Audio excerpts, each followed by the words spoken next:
on today's StoryBeat. There's the kind of note that you get from somebody that's paying you, and there's the kind of note that you're getting somebody that's not paying you. So the ones that are not paying you, you listen to, and if you get the same note from two people, you have to think about it. If you get the same note from three people, then you have to make some changes. If you get the note from somebody that's paying you, you have to either make the change if it works for your story, or you have to say, I tried to make that work, but I can't. Do you have an idea on how I can make that work? Flip it over to them. This is StoryBeat with Steve Cuden, a podcast for the creative mind.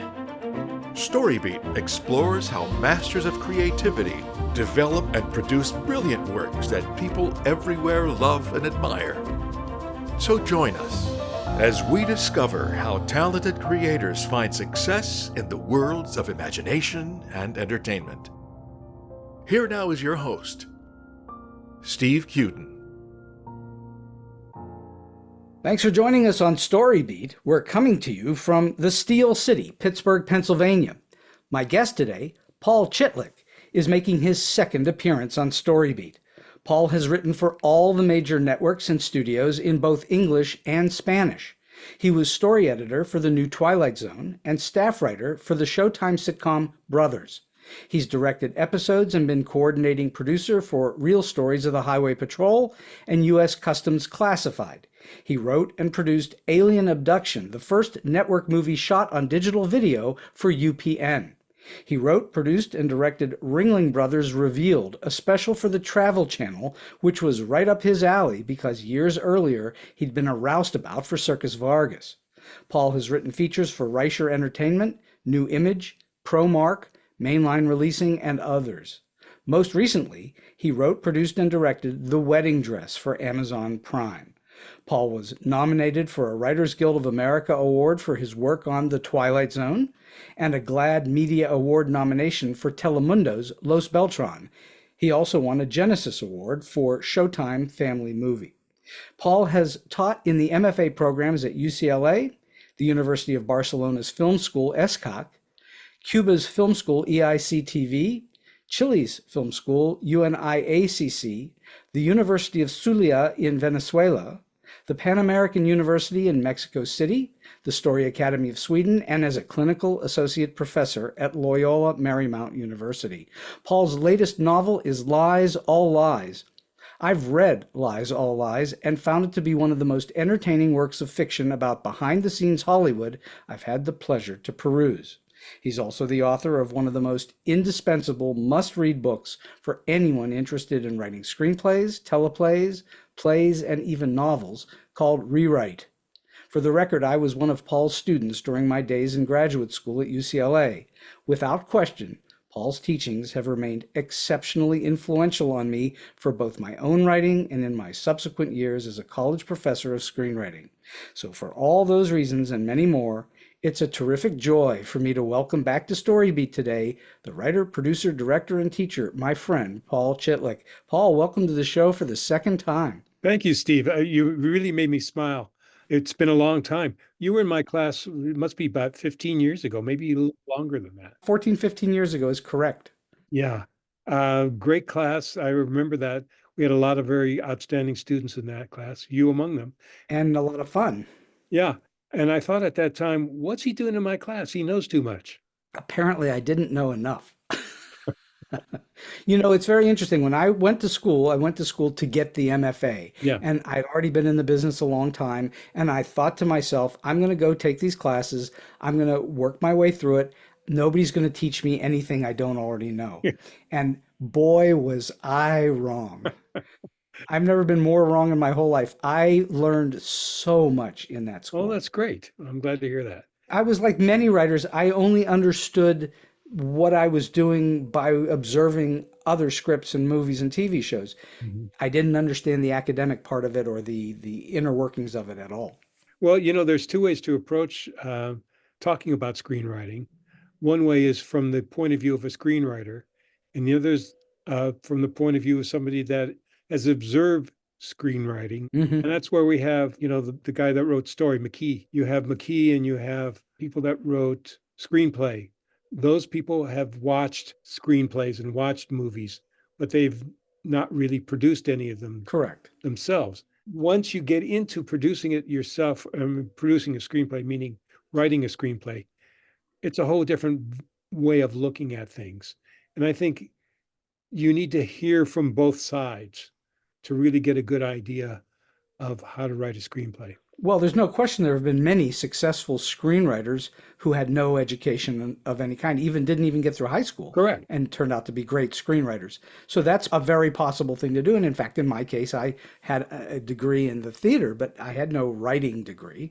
Mm-hmm. So I thought that school was really going to be a waste of my time other than to get the degree, but I was completely wrong. It was very fulfilling and filled me up with all kinds of information that I had no idea about prior to. Well, I'm glad. You know, I started screenwriting without any idea.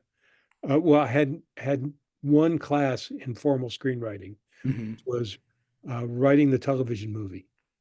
All the other classes, I had one other class in the role of the screenwriter in television, but it didn't talk about how to write a script. Right. I just got thrown into it, and I had to do a lot of reading.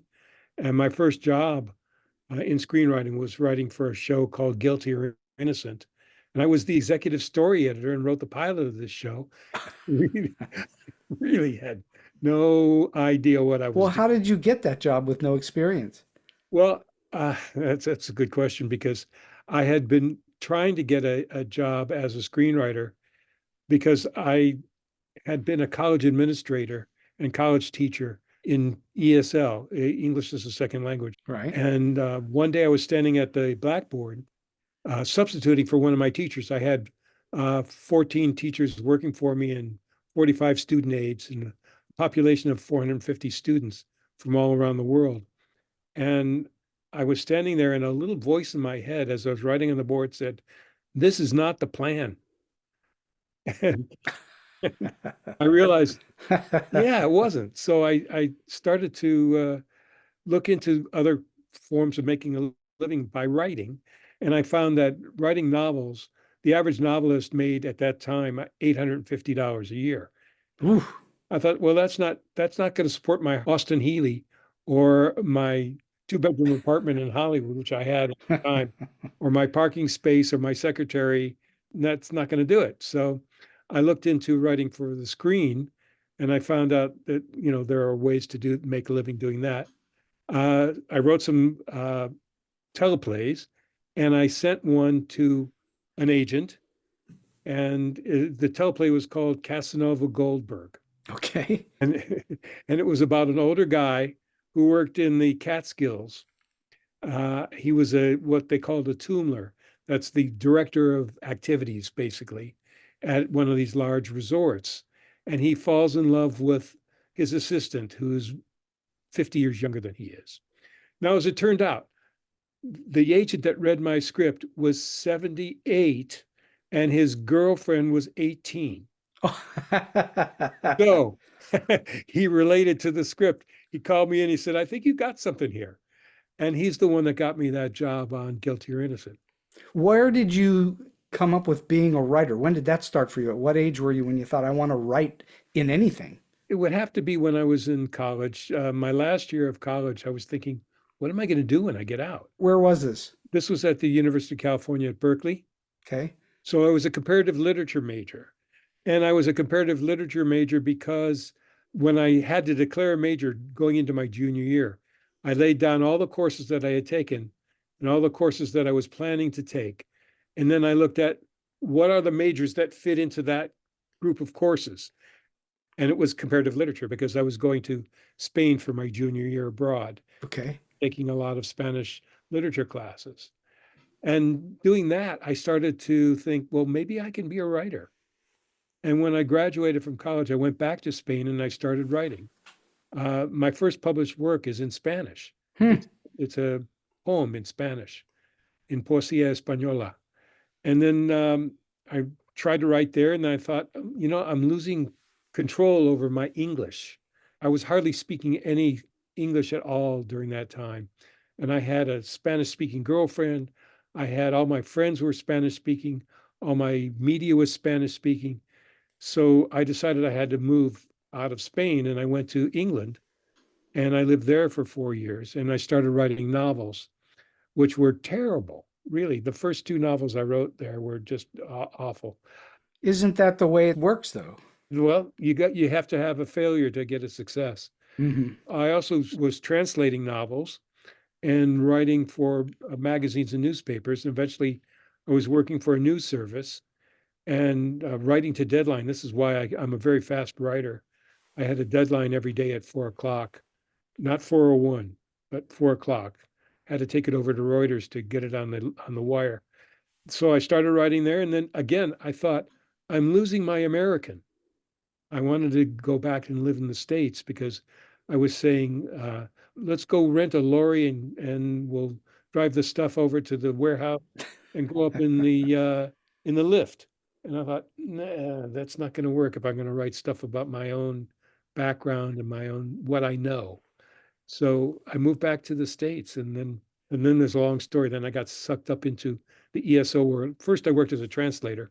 Then I worked as an ESL instructor. Then I became a college administrator. Well, how young were you when you started to speak Spanish? It wasn't until I got to college that I started to work in Spanish. I had taken French in high school, and at the time there was a requirement at UC Berkeley to have 2 years of a foreign language, and you could pass out of that if you took the test. And so I took the test in French, and I didn't pass because I studied French barely in high school. So they gave me a choice. You can take French for no credit for 2 years, or you can take Spanish and get credit. I thought, well, that's not really a choice. I'll take the Spanish. And so I took the Spanish, and then this is Berkeley in the 60s. And there was a lot of unrest on campus, I guess is the best way to call it. Yes. And I was kind of bored with college, and I was thinking, I don't really want to be here. So I applied to study abroad in Colombia, in Bogota, because I was learning Spanish, et cetera, et cetera. I went in for the interview, and I kind of fumbled through the interview with very poor Spanish, I have to admit. But they called me up the next day, and they said, we have good news and bad news. And I said, oh, what's the good news? And they said, well, the good news is you got into the program in Bogota. And I said, well, that's great. What's the bad news? And they said, we're canceling the program in Bogota. Oh, gosh. But would you like to go to Madrid instead? And I said, oh, okay, that's a good idea. So the program in Madrid was a year-long program, and you're totally immersed because all my classes were with Spanish students, and they were all in Spanish. And I walked and talked and spoke and did everything, went to the movies in Spanish, did everything in Spanish. But I knew the least amount of Spanish of any of the UC students that went there. And I felt really stupid. So I resolved to learn Spanish. And every day I wrote down every new word that I learned in a little notebook. And every night I studied those words before I went to bed. And every morning before I got out of bed, I studied those words. So by Christmas time, I got there in August. By Christmas time, I was fluent. And by May, when I was going to be leaving, I was mistaken for a native. Hmm. So I don't speak that well now. You can hear me and you'd say, he's not an American, but I don't know where he's from. It used to be, you could say what barrio I lived in Madrid. You could tell from my accent. Hmm. Did you speak Spanish? You were so good that you lost your American accent in the Spanish? In Spanish, yeah, I totally lost my American accent. People thought I was from the university barrio in Madrid. That's amazing. Yeah, I don't have that anymore. I still have fluent Spanish, but I don't have the sharp accent that I used to have. You can read and write it fluently. Oh, I read Spanish and write Spanish fluently. I've taught in Spanish. And you've taught in Spanish. Yeah, in all those places in Cuba, in Venezuela, in Chile, in Spain, I've taught in Spanish. I think that's awesome because I have none of that capability at all. Well, I think everybody in the United States should speak another language. And certainly in Los Angeles, if you don't speak Spanish, you're left out of a lot. And I spoke Spanish every day in Los Angeles. Did you understand the nuances of drama versus comedy in Spanish? Oh, yeah. Eventually, not at first.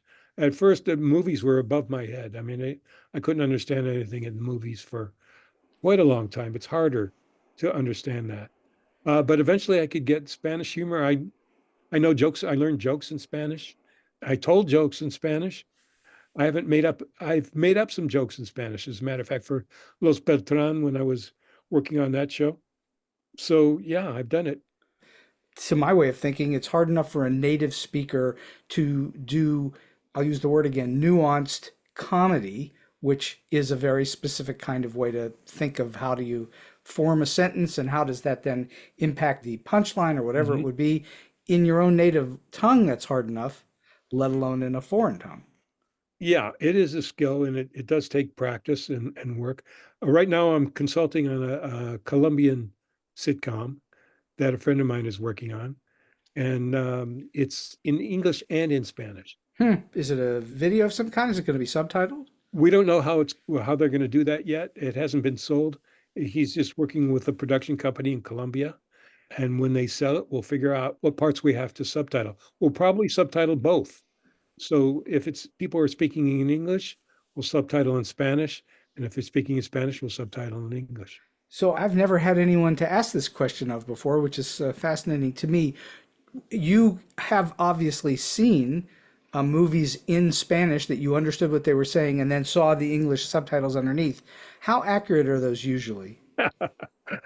I couldn't put a percentage on it, but I would say about 80% accurate. Sometimes they miss a nuance. Sometimes they just summarize, but most of the time they're pretty good. Have you seen Money Heist? Money Heist, I have not. It's a Spanish series on Netflix. And their subtitles are pretty good, but every once in a while they just miss some of the nuance in Spanish. Well, I know that when I was writing cartoons, most of the cartoons I wrote wound up being produced overseas somewhere, whether it was in Tokyo or in Korea or someplace like that. And they would come back and the timing of things were off because they weren't understanding the English, how we told the joke. And so you'd get the animation back and the timing would be all off. Oh, that's a problem. Yeah.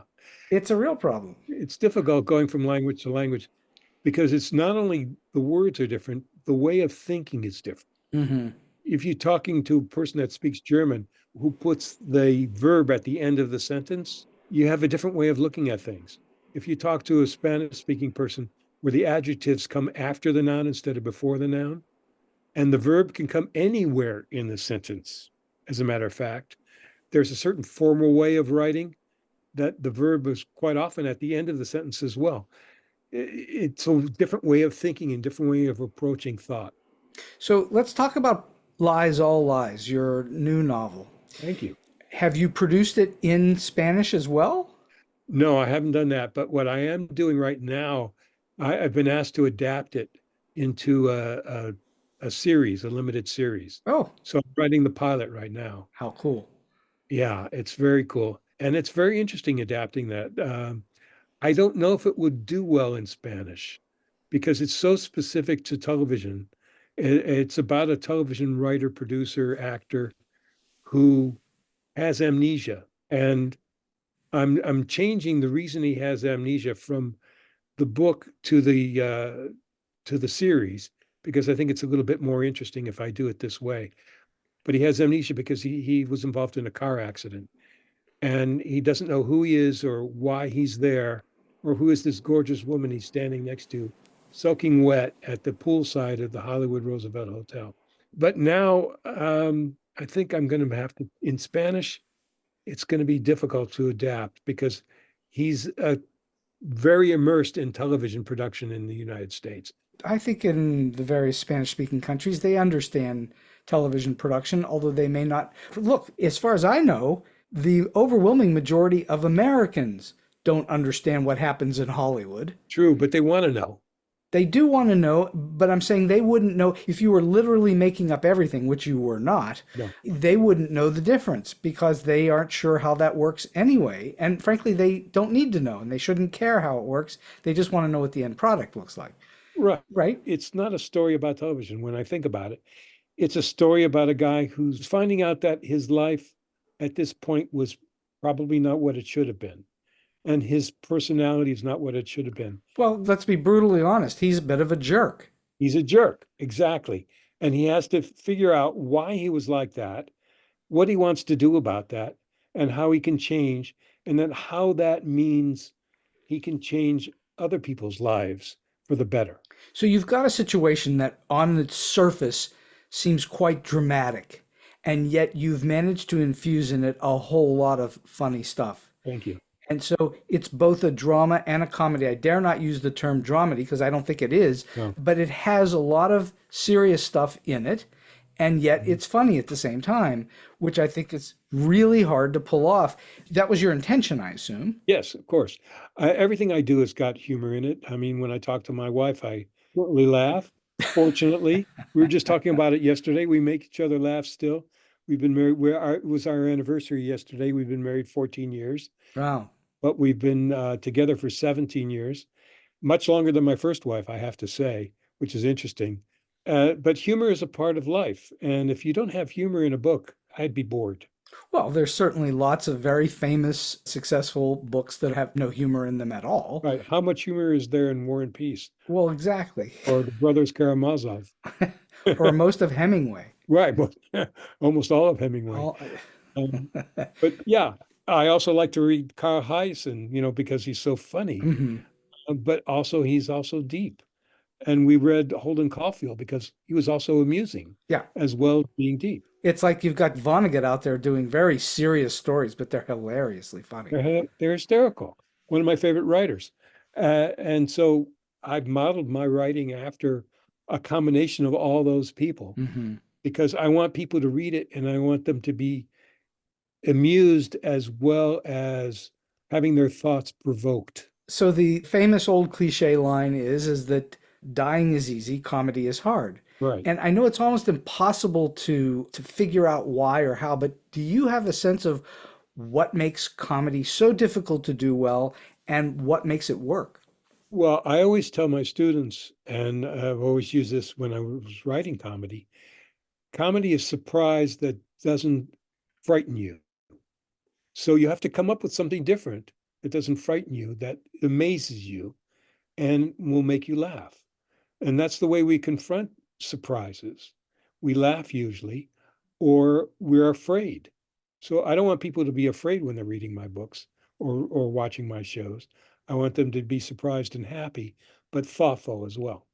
In this book, which I think is just fantastic. It's a lot of fun to read. And of course, I'm reading it with a certain bias because I spent a long time out in Hollywood and I worked in Hollywood a long time. So I understood a lot of what you were talking about and the references and where you were talking about and all those things. So I had that little bit of an insider's understanding where someone outside, but I think anybody can really get into it and be quite entertained by this story. Now, I'm curious, in the story, you've got this character. He can't remember who he is or what he's done, and he was a jerk. And he's going, why are people treating me this way? Right. Because these people that he's meeting for the first time, who he's never met before, but he's actually met them before. Mm-hmm. How did you figure out? This is what, as I was reading it, I couldn't quite understand how you figured out what he did know and what he did remember, which were little bits and pieces. And he certainly still had a facility for language. Mm-hmm. And how did you then determine what was gone from his memory? And then how did you build that back? Oh my God, you make it sound so scientific, but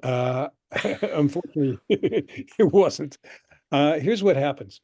I was thinking, first of all, we know that people that have amnesia can still talk. Sure. And they can still talk so that it's not complete amnesia. So they still have memory of something. They still know how to get dressed and they still know how to walk and they still know how to do a lot of things. So only a part of the brain is cordoned off and not accessible. So I had this part of the brain, and the particular affliction I gave him is a temporary affliction. So he can regain parts of that brain bit by bit by bit. And I determine what bits those are. I put things in that would remind him of those bits. Sometimes, like you need a mnemonic to remember something. You write it down maybe, or maybe you tie a ribbon on your finger to remember something, whatever it is. Well, when he sees things, he starts to remember. Oh yeah, I pressed the remote. I was just reaching for it. I have one right here. The remote for the garage door opener. That'll open my garage door. Oh, look, I have a garage that's filled with shit. I don't know what that shit is.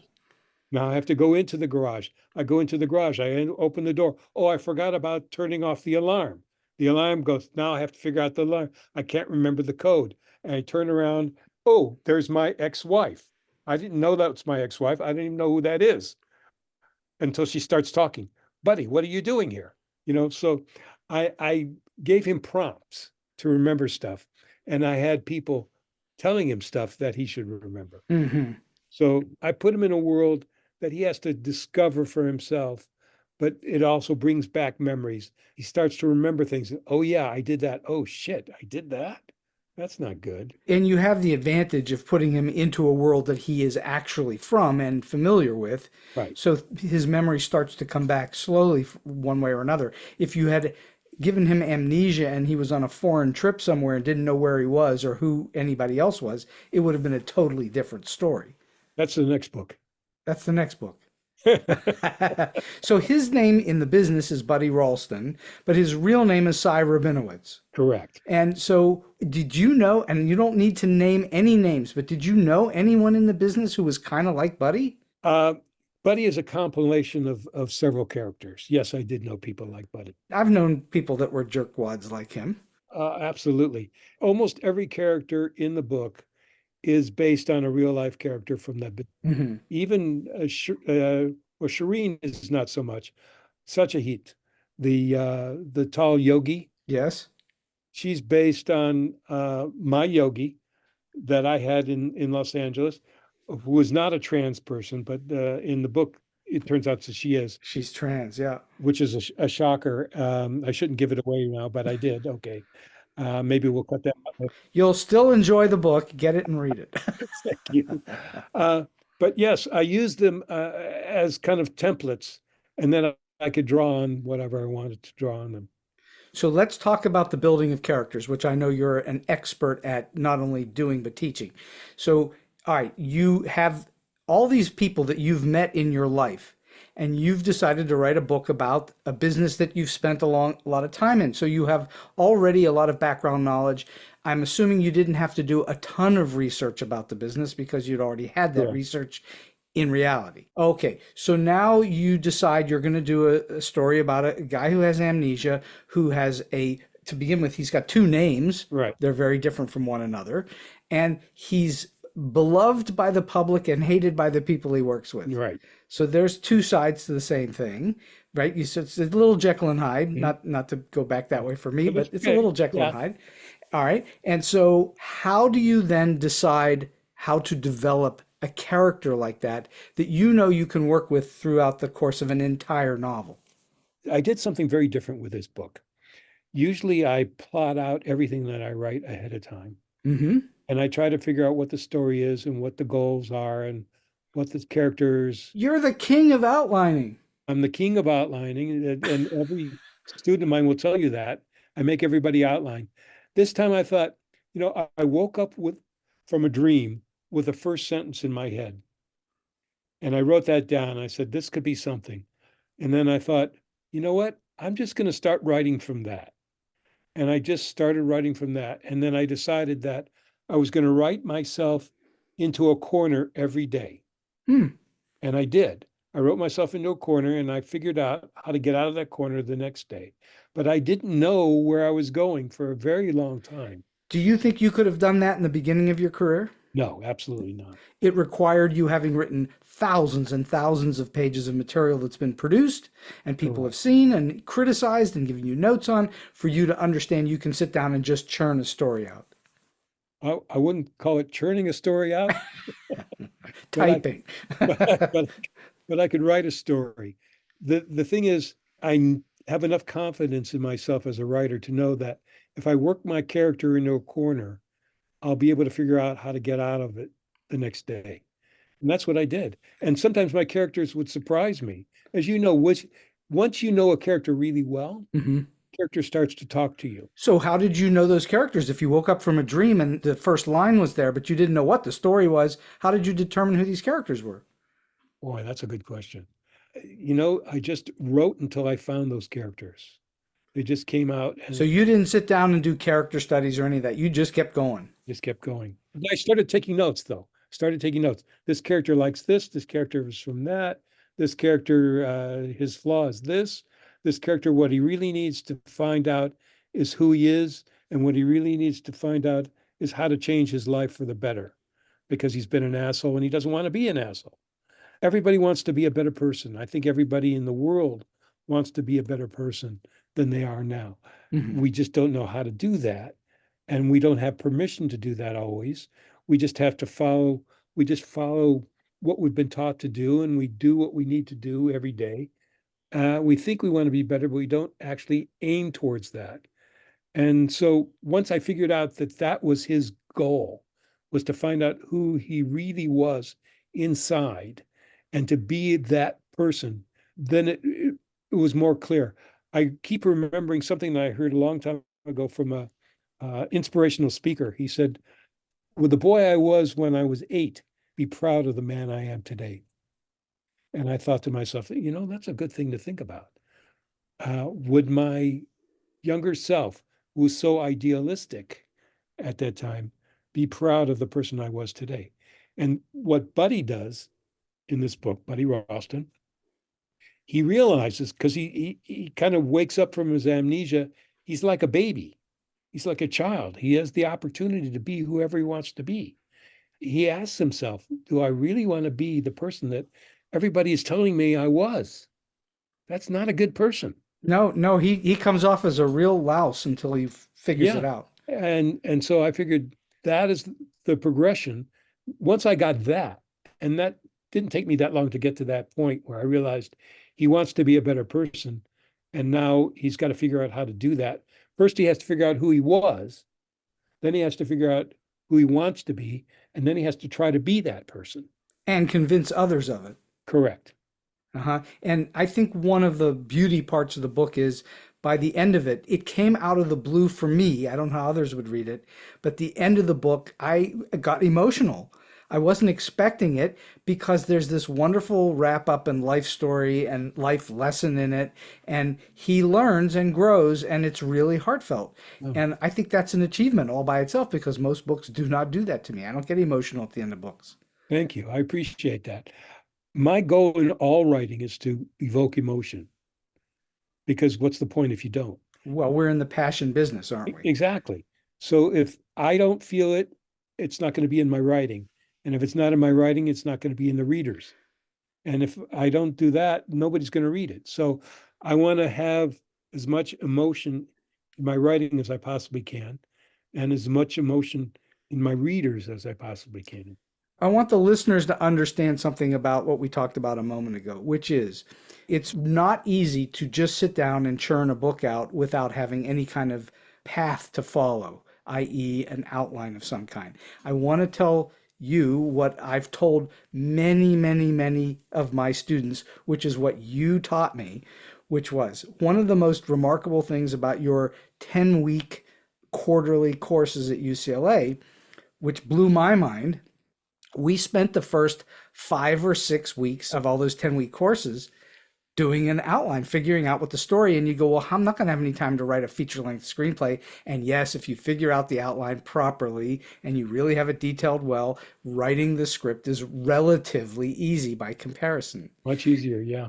And so you did a whole novel without bothering to write the story down ahead of time, which I find fascinating because of who you are and what you teach. Again, you have to have been doing it for a long time to be able to get away with it.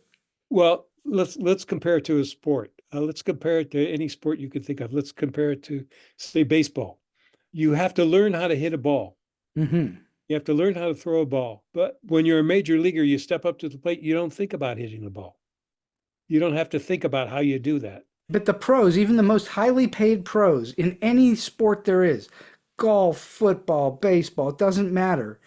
What do they all do? They all practice. They practice. And they also all warm up and they all do those things. But you're right that when they get into the zone to actually do what they need to do, they're not actually thinking about any mechanics. They're just doing it.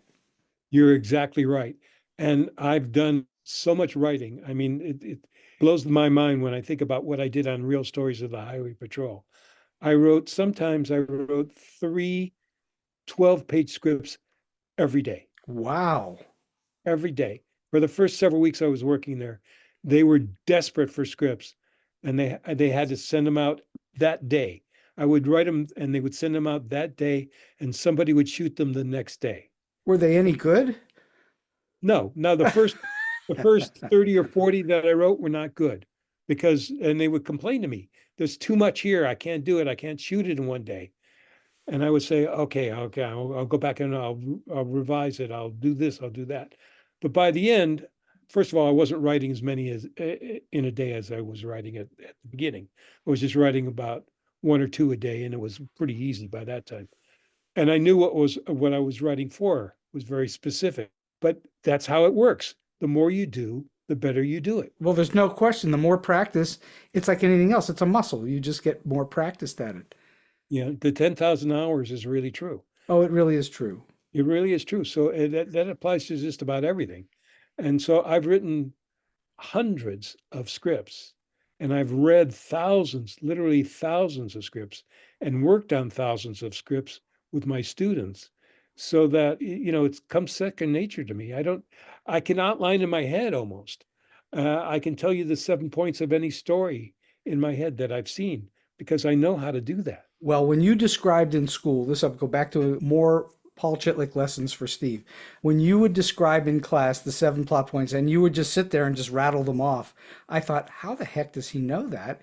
Now, of course, I can rattle them off because I worked at it a long time and I've taught it a long time. So I really understand what those plot points are.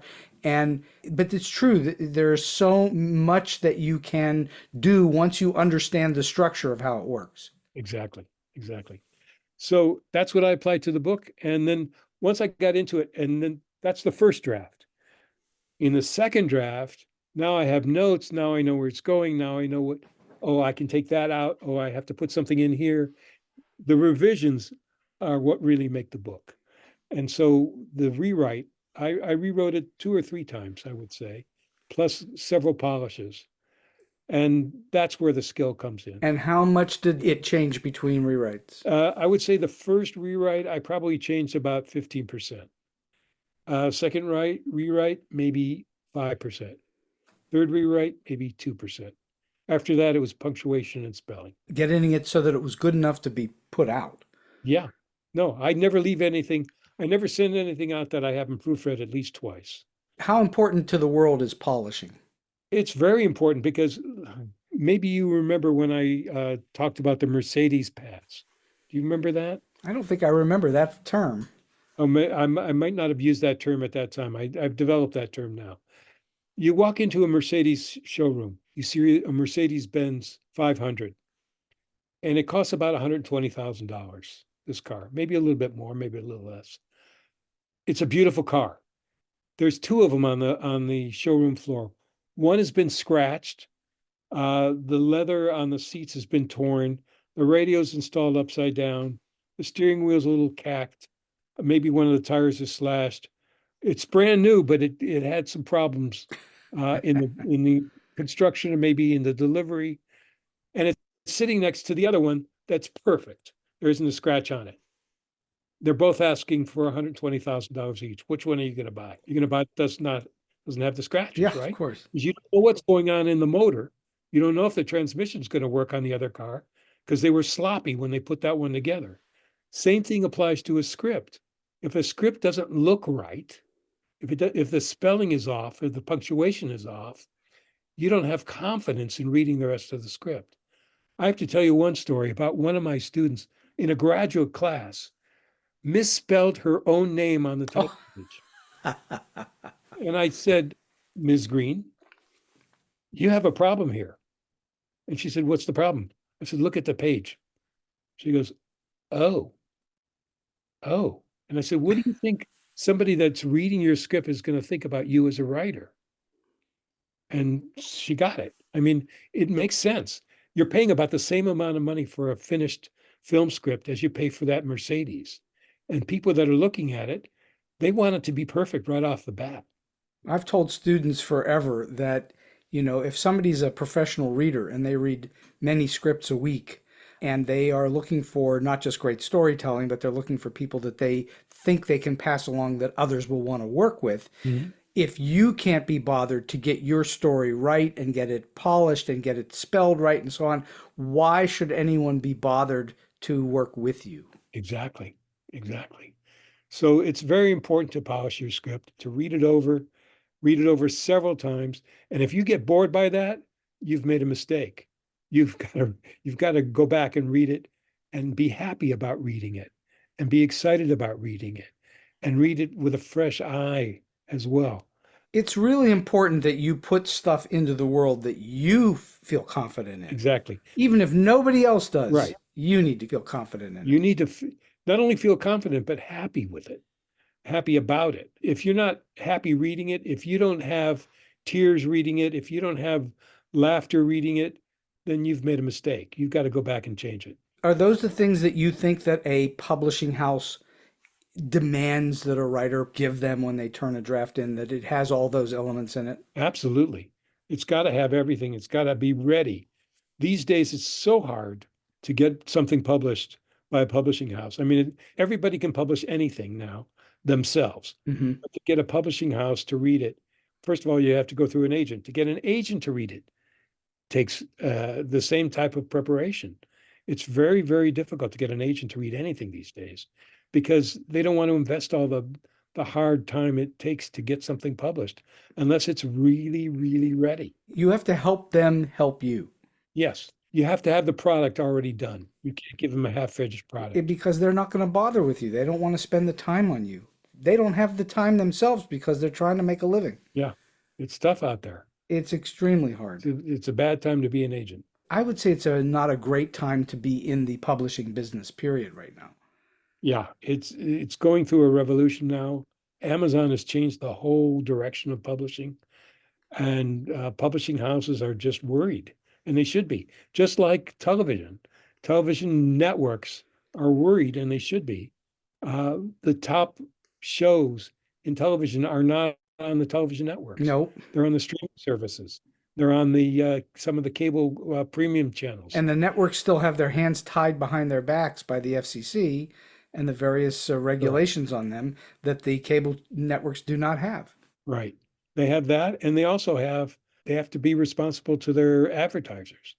And streamers don't have to worry about that, or at least most streamers.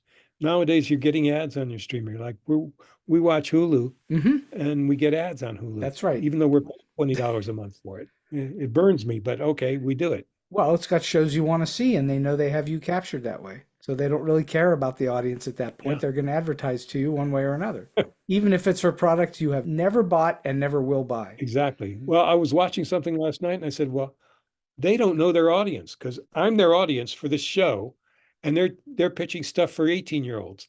18-year-olds are not watching this show. It was the Swans. Do you know the? I know what you're talking about. Yeah, that's not the actual title, but you know what I'm talking about.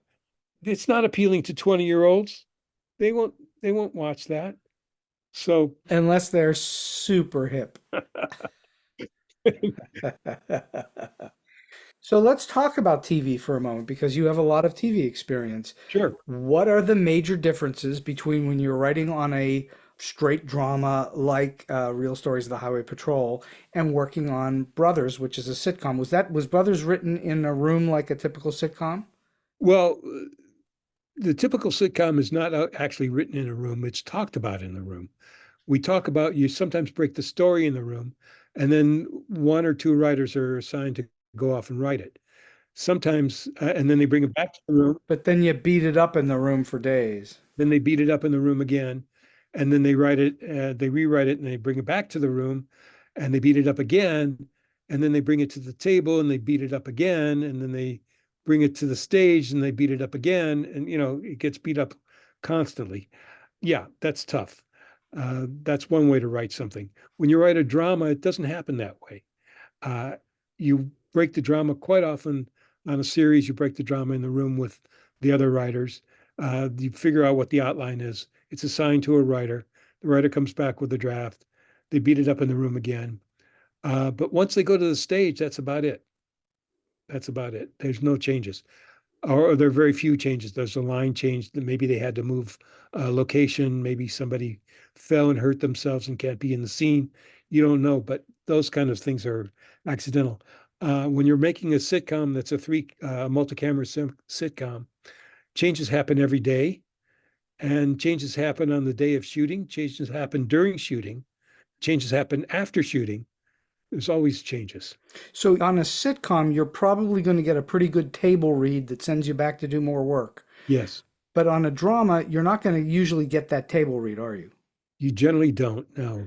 So are you able to tell, or were you able to tell when you were doing it out there, when you're writing it, that this is going to work or not? Could you get a sense of that? Well, if you know the show really well and you know the characters and you know not only the characters, you know what the actors are capable of doing, then yes, then you have a good idea. Also, your executive producer and the rest of your writing team is going to tell you that's not going to work for this show, or that character can't say that, or that character hates that kind of shit, even though it's good. Not going to do it, so Hmm. just forget about it. But once you get to the set, things happen. I did an episode of VIP. Do you remember VIP with Pamela? I do. Pamela Anderson, Yeah. sure. I did an episode of that. I was a freelancer, but they asked me to produce it as well, which meant just hanging around the set and making sure everything went all right, and working on the dialogue if there was a dialogue problem. And there was some Italian in the script. And so people came up to me and said, I don't know how to say this. What am I going to do with this? So I had to teach them some Italian to say the lines. And then Pam came up to me and said, look, I don't think I can say this way. Is there another way I can say it? And I said, well, how about if you try this? And she said, oh, yeah, that'll work. Or sometimes the actor will come to you and say, look, what if I say this? And this happened on the wedding dress. What if I say it this way? I said, okay, well, tell me. And they would say it. And I would say, you're right. That's better. Do that. Or I don't think that's going to work in this scene. Maybe we could try it my way first and try it your way second, and we'll see how it works in the editing room.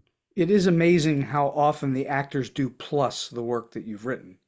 Oh, they always improve the work that I've written just by their intonation, not necessarily by adding any new words, but by the way they deliver the words. And the way they perform and look and how they Yes. react to things. I really learned this when I was on Brothers because I wrote a script with my partner, Jeremy Finch, and I always include him when I'm talking about those kinds of things, where the young daughter of the central character is talking about times when her parents were arguing when they were getting a divorce.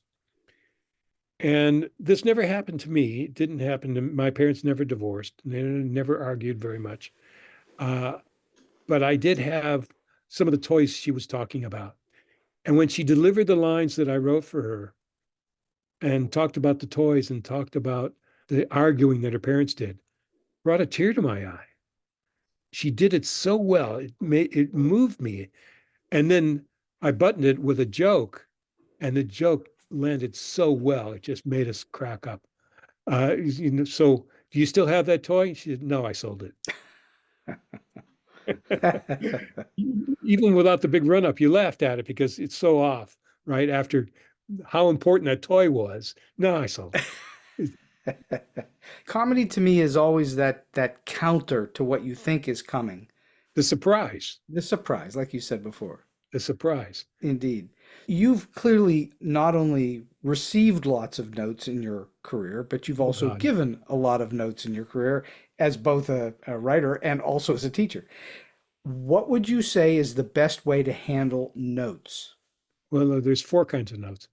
There's the kind of note that you get from somebody that's paying you, and there's the kind of notes that you're getting somebody that's not paying you.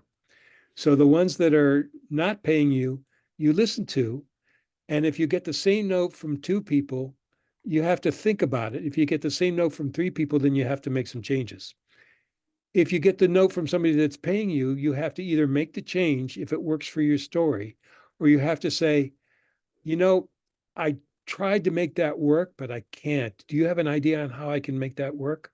Mm-hmm. Flip it over to them. That, funnily enough, brings me to a story about notes, because I got a note once from a sitcom executive producer who said, this sitcom, this episode is the best episode of this show ever. And I thought, oh my God, that's so great. And he's saying it in front of the rest of his writers. And I'm a freelancer. So what they must feel. Now I knew these other guys, and we walked out of it and said, yeah, don't worry about it. I mean, he probably means it. It's great. I thought, okay, fine. Didn't go to my head.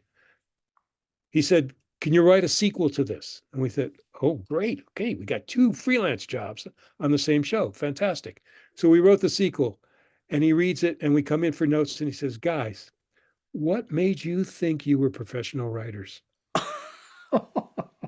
And I thought to myself, what the fuck? And we walked out of there and we talked to the guys that we knew, and they said, it's his game. Don't let him play you. It's his game. I said, okay, fine. I called up my agent and I said, he just gave us the weirdest notes. Go in and ask for more episodes. And she got 3 more episodes out of me. So executive producers can play games for you or with you. But sometimes they give you notes that are very good. Sometimes a studio executive will give you a note that will put you on the right track and help you out. But mostly they'll just tell you what's wrong with it and ask you to fix it. And then that's up to you. Do you think that it's important to take notes whether you use them or not? Oh, yeah. You should always take notes in a note session. You should always take notes. You should always record them as well. Here's another thing. Same executive producer that told me that was the best episode and what made me think I was a professional writer. I came in and he said, why did you change that line? And I said, because you told me to. He said, no, I would have never said that. I said, Howard, I have it on tape. He said, I don't care if you have it on tape. I never said that. Okay. So you have to be ready to go with the flow. Mm-hmm. When you're getting notes from somebody that's paying you, you have to know how to go with the flow. Sometimes you have to say, look, I'm afraid that's going to change the tenor of this story. The character is probably not going to say something like that or do something like that. And they will react to that, and you'll have to react to that reaction and decide what you're going to do with it. And here's the other danger of that is that they can take it away from you. And that's happened to me. You know, one script wasn't because of the people I was working with, it was the people above those people decided he wanted to make some changes, and he took it and he gave it to 2 other writers who fucked it up even worse. And then he fucked it up himself and then got in so much trouble that the original people that he bought the script for decided they didn't want to do it anymore. And that, friends, is Hollywood. That's Hollywood. I got paid. Finally, I got paid, and I got paid handsomely, but a movie never got made. I have found that I've received in my time some seriously stupid notes, but I always take the notes because sometimes even the stupid notes trigger something else. Exactly. You know, the best notes are the ones that say, I don't think that this would happen here, that maybe you need to do something different. Try this or this and see if it sparks something in your imagination that comes up with something better. Mm-hmm. And that's the note that works. The notes that always get me are, just turn it into something else. Make it like something else, only better. And you go, what does that mean? Oh, I've gotten the note, make it funnier. Make it funnier, yeah. Make it funnier. I can do that. Okay, sure. Or make it better. Yeah, make it better is a good note. Or I once had a note, my first note, this is my first note session, actually. This was with Guilty or Innocent. The executive producer had never produced a show himself, had never written anything. He just knew how to sell things. And he sold this idea to a distributor, and it was distributed, and it did okay for the first 65 episodes. 13 weeks. It was a strip show, meaning it went every day in syndication. And he said, when I turned in the pilot, he said, this scene, it just lays there. I said, okay, what do you mean by that? He said, I don't know. You're the writer. It just lays there. And I thought, okay. If he had any fucking idea how to give a note, he would have said, there's no conflict in this scene. That's why it's not doing anything. That's why it's just laying there. But he didn't know how to do that because he didn't know anything about writing. Mm-hmm. Most executives know something about giving notes, The good ones know how to tell you this doesn't work. They don't necessarily know how to tell you how to fix it. And the good ones don't tell you how to fix it. They say you have to fix it because this and that and the other thing. Well, the really good ones can pinpoint what the issue is. Yeah. And they can express the issue to you. Whether they can solve the issue or not is another story. Correct. You have to solve it, but they can at least narrow it down to, hey, it's this line makes no sense because of this, this, and this, or this action doesn't make any sense, or we don't understand this, or whatever that might be. And they can at least narrow the issue down. Exactly. They can point out the problem, not necessarily the solution. Right.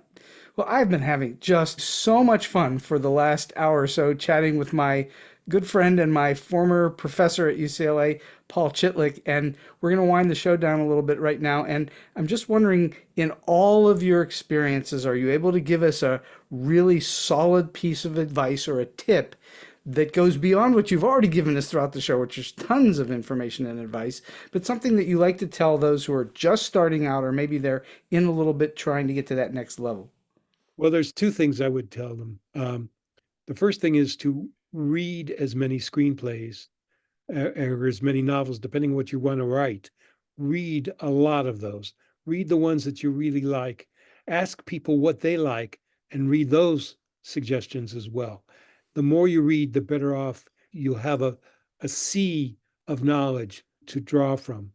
The other thing I tell people is to make a short film, make a short TikTok, make a short anything and get it on the net and see if it works, see if anybody wants to see it. Then make another one, then make another one, then make another one, then make another one. Make it longer, make it longer, make it longer. And the more you make, the more you'll do, the more you'll do better, and the more you'll understand what's working and what doesn't work. It's, as we said, we started off talking about practice. The more you practice, the more you'll be better. The better you'll be, the better you'll write, the better you'll understand what goes on, the less you'll have to make notes on, the less you'll have to write down on your development, the less you'll have to outline. The more you read, the more you know, the more you write, the better you're going to be. I think I'm a better writer now than I was 5 years ago. Certainly better than I was 30 years ago when I was winning awards. I think I'm better now. And I'm writing stuff now that I think it's going to do better as well. And it's going to have more of an effect on people. Well, I think that's like any and all forms of exercise. Mm-hmm. The more that you do it, the better you get at it. If you're going to want to work your muscles, you have to go to the gym and work your muscles. You got to do it. And that's what you're talking about. And we've talked about that a couple of times in the show, which I think is very important and truly sound, solid advice for anyone who's thinking about having a profession or a career in this crazy industry that we've been in for all these years. Yeah, you're absolutely right. Well, Paul Chitlik, I've just had so much fun chatting with you. And for those of you that are really intrigued by what we've been talking about, go out and get Lies, All Lies, Paul's new novel, which is just fantastic to read. And also buy Rewrite, because Rewrite is really, it's a nice short, it's not a real long book, but it is so powerful as to what it's telling you in terms of your work that it gives you all of the right ways to look at what you do with your work once you have at least a first draft. And that's where you need to get to, as a first draft, in order to actually make art. Thank you, Steve, for this opportunity. And it's so great to talk to you again. I always enjoy talking to you. And I see the Jekyll and Hyde thing in the background, and I'm reminded that you were very instrumental in getting stuff on the stage.